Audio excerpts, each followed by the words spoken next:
नमस्कार दोस्तों, आप सभी का स्वागत है हमारे YouTube चैनल ग्रोथ स्टडी में। दोस्तों, हम आज की वीडियो में सामान्य विज्ञान से संबंधित इम्पोर्टेंट 20 प्रश्न डिटेल में डिस्कशन करेंगे।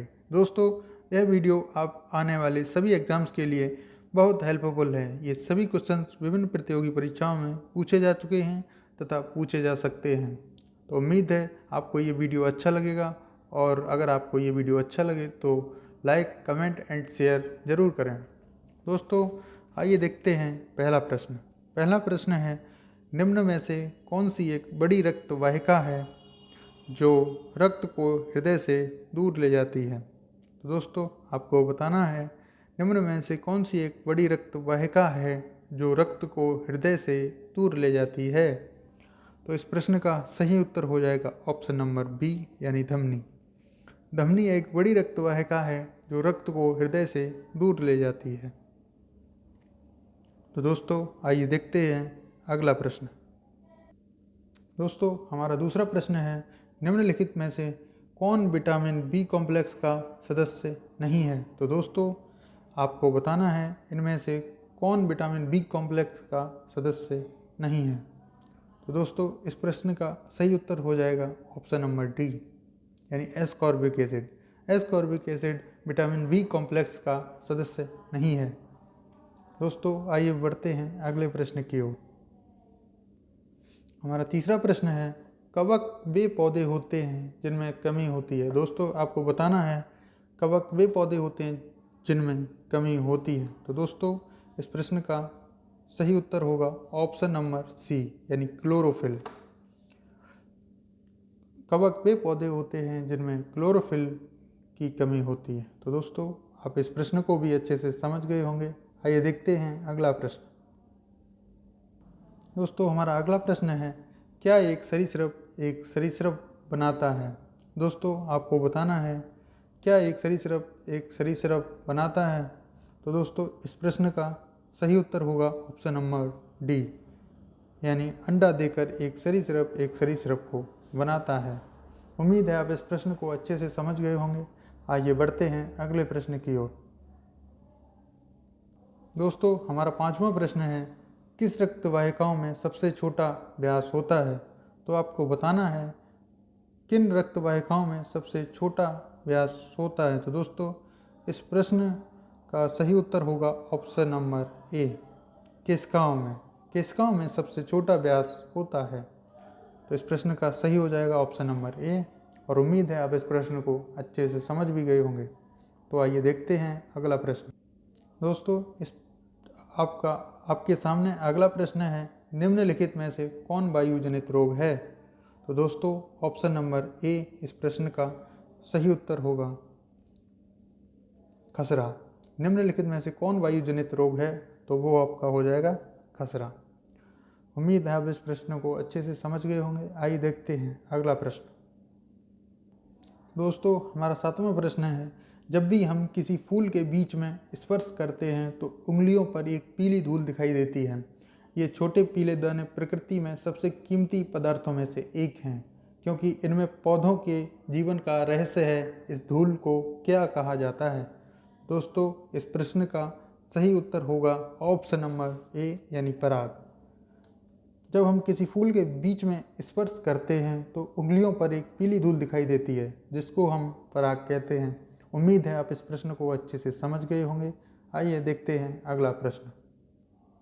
तो दोस्तों, आपको बताना है नींबू में कौन सा अम्ल मौजूद होता है। दोस्तों, हमारा आठवां प्रश्न है, नींबू में कौन सा अम्ल मौजूद होता है। तो दोस्तों, जैसा कि आप सभी को पता होगा कि नींबू में साइट्रिक एसिड होता है। तो ऑप्शन नंबर 20 प्रश्न का सही होगा, और आपको उम्मीद है इस प्रश्न को अच्छे से समझ भी गए होंगे। तो देखते हैं अगला प्रश्न। दोस्तों, हमारा 9वां प्रश्न है, प्राकृतिक रबर एक डैश है जिसमें उच्च लोच होती है। तो दोस्तों, आपको बताना है प्राकृतिक रबर एक डैश है जिसमें उच्च लोच होती है। तो दोस्तों, इस प्रश्न का सही उत्तर होगा ऑप्शन नंबर सी, इलास्टोमेर। इस प्रश्न का सही उत्तर होगा ऑप्शन नंबर सी, इलास्टोमेर। उम्मीद है आप इस प्रश्न को अच्छे से समझ गए होंगे। आइए बढ़ते हैं अगले प्रश्न की ओर। दोस्तों, 10वां प्रश्न है, आप वल्केनाइजेशन की प्रक्रिया को कैसे परिभाषित करेंगे? दोस्तों, इस प्रश्न का सही उत्तर होगा ऑप्शन नंबर डी, यानी सल्फर और लिटर्स के साथ मिश्रित रबर का नमूना को हम वल्केनाइजेशन कहते हैं। उम्मीद है आप इस प्रश्न को अच्छे से समझ गए होंगे। आइए बढ़ते हैं अगले प्रश्न की ओर। दोस्तों, हमारा अगला प्रश्न है NVR क्या है? तो दोस्तों, आपको बताना है NVR क्या है। तो इस प्रश्न का सही उत्तर हो जाएगा ऑप्शन नंबर डी, यानी एक्रिलोनिट्राइल ब्यूटाडाइन रबर। इस प्रश्न का सही उत्तर हो जाएगा ऑप्शन नंबर डी। और उम्मीद है आप इस प्रश्न को अच्छे से समझ गए होंगे। आइए देखते हैं इस वीडियो का 12वां प्रश्न। दोस्तों, 12वां प्रश्न है एक सिंथेटिक रबर में डैश वजन है। तो दोस्तों, आपको बताना है एक सिंथेटिक रबर में डैश वजन है। इस प्रश्न का सही उत्तर होगा ऑप्शन नंबर सी, यानी एक सिंथेटिक रबर में उच्च आणविक वजन है। तो उम्मीद है दोस्तों आप इस प्रश्न को सही से समझ गए होंगे। आइए देखते हैं अगला। दोस्तों, हमारा अगला प्रश्न है निम्नलिखित में से कौन एक प्रकार का तत्व नहीं है? तो दोस्तों, आपको बताना है निम्नलिखित में से कौन एक प्रकार का तत्व नहीं है। दोस्तों, इस प्रश्न का सही उत्तर होगा ऑप्शन नंबर डी, यानी गैसें। गैसें कोई तत्व नहीं होती हैं, जैसा कि आपको पता भी होगा। तो इस प्रश्न का सही ऑप्शन होगा ऑप्शन नंबर डी, यानी गैसें। दोस्तों, अगला प्रश्न आपके सामने है। अगला प्रश्न है ASLV का पूर्ण रूप क्या है? तो दोस्तों, आपको बताना है ASLV का पूर्ण रूप क्या है। तो इस प्रश्न का सही उत्तर होगा ऑप्शन नंबर बी, यानी ऑटोमेटिक सैटेलाइट लॉन्च व्हीकल को हम ASLV कहते हैं। तो उम्मीद है आप इस प्रश्न को भी समझ गए होंगे। आइए देखते हैं अगला।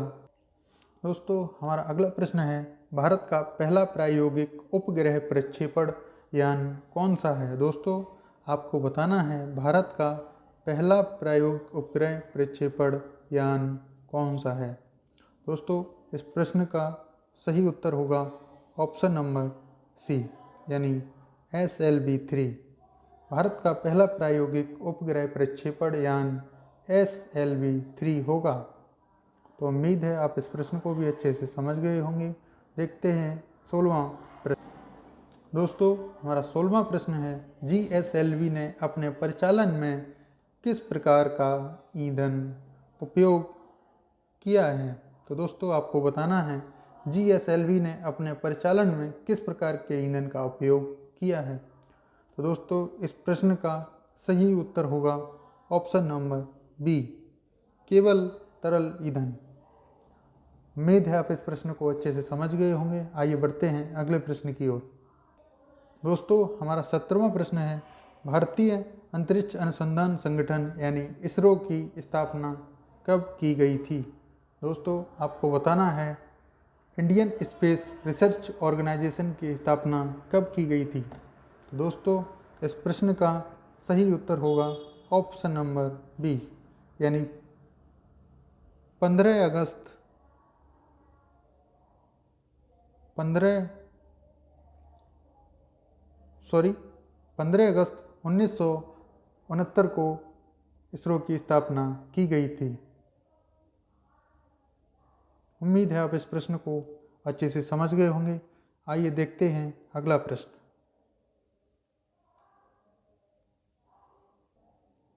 दोस्तों, हमारा 18वां प्रश्न है इसरो का मुख्यालय कहाँ है? तो आपको बताना है इंडियन स्पेस रिसर्च ऑर्गेनाइजेशन का मुख्यालय कहाँ पर स्थित है। तो दोस्तों, इस प्रश्न का सही उत्तर होगा ऑप्शन नंबर बी, इसरो का मुख्यालय बेंगलुरु में स्थित है। तो दोस्तों, देखते हैं अगला प्रश्न। दोस्तों, हमारा 19वां प्रश्न है भारतीय अंतरिक्ष अनुसंधान के बारे में निम्नलिखित में से कौन सा सही नहीं है? तो दोस्तों, 4 ऑप्शन आपके सामने दे रखे हैं। आपको बताना है इन चारों ऑप्शन में से जो हमारा भारतीय अंतरिक्ष अनुसंधान है उसके बारे में गलत है। तो आपको बताना है इस प्रश्न का सही उत्तर। तो इस प्रश्न का सही उत्तर होगा ऑप्शन नंबर सी, इसरो की स्थापना 1962 में हुई थी। यह कथन गलत है, क्योंकि इसरो की स्थापना, जैसा कि मैंने अभी आपको बताया, 15 अगस्त 1969 को हुई थी। देखते हैं इस वीडियो का आखिरी प्रश्न दोस्तों हमारा 20वां प्रश्न है, IRNSS एक डैश है। दोस्तों आपको बताना है IRNSS एक क्या है। दोस्तों इस प्रश्न का सही उत्तर होगा ऑप्शन नंबर ए। IRNSS एक नेविगेशन उपग्रह है। दोस्तों IRNSS की फुल फॉर्म होती है Indian regional navigation satellite system, और यह लॉन्च हुआ था पहली बार 1 जुलाई 2013 को। तो दोस्तों उम्मीद है आप इस प्रश्न को भी अच्छे से समझ गए होंगे।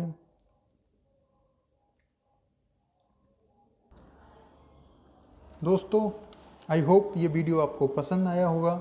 अगर आपको ये वीडियो पसंद आया है तो अपने स्टडी ग्रुप में शेयर ज़रूर करें और इस वीडियो को लाइक करें तथा कमेंट करके ज़रूर बताएं यह वीडियो आपको कैसा लगा।